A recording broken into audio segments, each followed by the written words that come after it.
Welcome to the Stanley Parable. This is a mod for Half-Life 2, and I don't know much about it, so let's just jump right into the game. Start new game. What I do know is that there's a narrator, and you can't win. That's it. So let's watch the intro. This is the story of a man named Stanley. Stanley worked for a company in a big building where he was employee number 427. Employee number 427's job was simple. He sat at his desk in room 427 and he pushed buttons on a keyboard. Orders came to him through a monitor next to his desk, telling him what buttons to push, how long to push them, and in what order. This is what employee 427 did every day of every month of every year. And although others might have considered it soul-rending, Stanley relished every moment that the orders came in, as though he had been made exactly for this job. And Stanley was happy. Yay. And then one day something very peculiar happened. Something that would forever change Stanley. Something he would never quite forget. He had been at his desk for nearly an hour when he realized that not one single order had arrived on a monitor for him to follow. No one had showed up to give him instructions, call a meeting, or even say hi. Never in all his years at the company had this happened, this complete isolation. Something was very clearly wrong. Shocked, frozen solid, Stanley found himself unable to move for the longest time. But as he came to his wits and regained his senses, he got up from his desk and walked out into the hallway. Okay then, I guess that means I need to walk out into the hallway, but...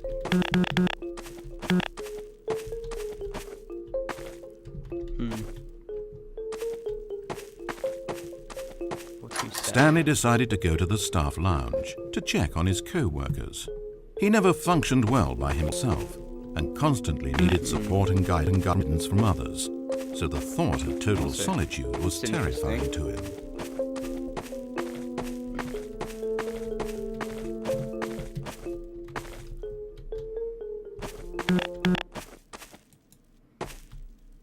That's weird.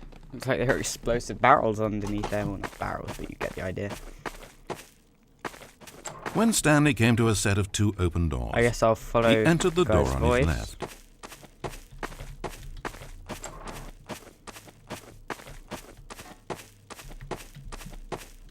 Radiator.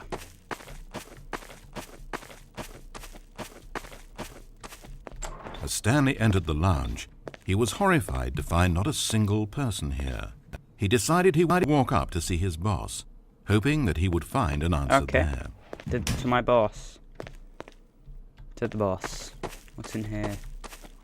More monitors and stuff. Coming to a staircase, Stanley walked upstairs to his boss's office.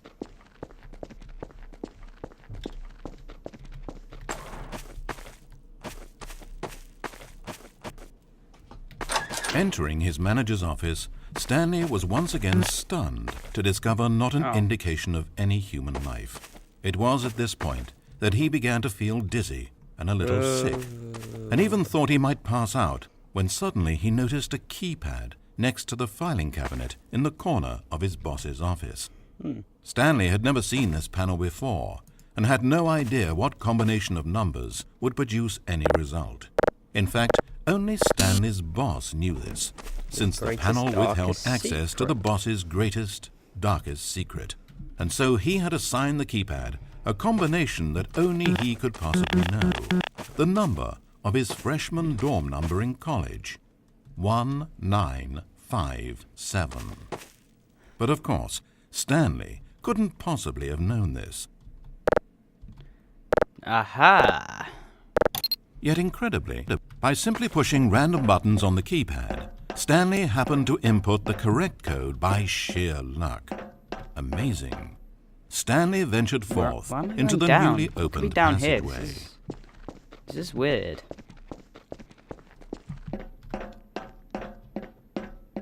As he drew deeper into the bowels of the building, Stanley had no idea where he was Change the name or from what Stanley this to place held. Phoenix. And just as he began to think he might not discover a thing, he emerged into a long room to find rows Hey, and 427. rows of monitors.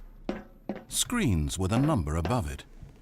Stanley noticed, however, that these were not random numbers, but the number of employees who worked in the Wow. building, his Bit weird. co-workers. Even his own number, 427, had a place on the wall. But why a setup so elaborate, he asked. Was this simple surveillance or something even more? And as if in answer to his question, the wall slid open before him, revealing the ultimate truth of the situation. An enormous control panel Stanley discovered, but not one that Press controlled everything. simple machinery. Buttons were labeled with emotions. Happy, sad. Levers and knobs controlled actions. Walking, eating, Probably why doing I'm so work, happy all the or time. watching TV. Every input on this device monitored not the functions of a machine, but of a human being. And the reality began to sink in. Stanley, like so many other people, reduced to images on a monitor, had been under someone's control, I'm under his always at the control. mercy of this machine. Could this have been the only reason employee number 427 was content with his boring job? That a machine had altered his emotions to accept it blindly? He began to feel an unbridled rage, and at the peak of his anger, something happened. Whoa. A spark. Stanley looked up and saw the generator overhead, still providing some small amount of power to the machine, keeping it alive. And knowing that this generator was all that kept the controls running, Stanley moved to the ladder in the back of the room and began to climb towards the Just rafters. realised the irony of this, that he's saying that everyone's controlled by a machine. I'm being... The higher Stanley climbed, the closer he felt to freedom, But it's the the opposite, further isn't it? from enslavement. The higher I climb, the closer I am.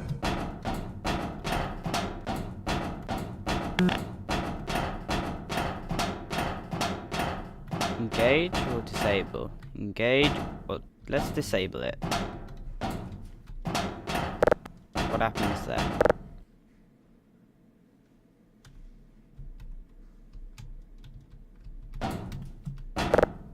Oh.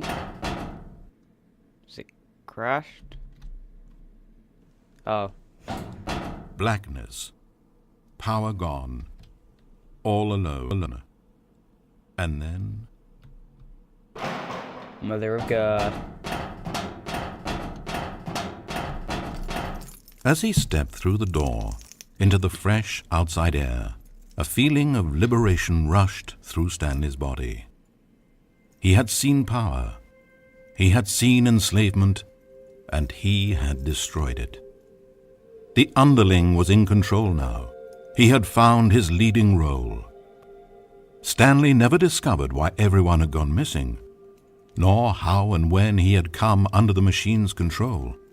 But it didn't upset him terribly, because he knew that this was how things were meant to happen. All he felt was a delight unlike any he had ever known before. Never again would he follow someone else's orders without question. Never again would anyone tell Stanley where to go, what to do, or how to feel. No more bosses, Stanley's flying. no more instructions on a screen. Stanley decides for himself now. And he stepped out into the world, and he felt the cool breeze upon his skin, and Stanley was happy. Yay.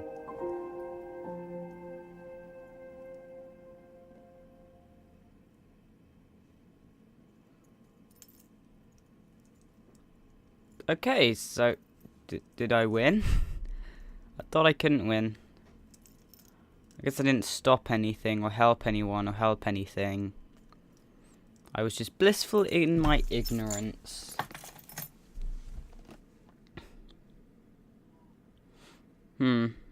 This won't be the first part you'll see of this mod. You'll be seeing more.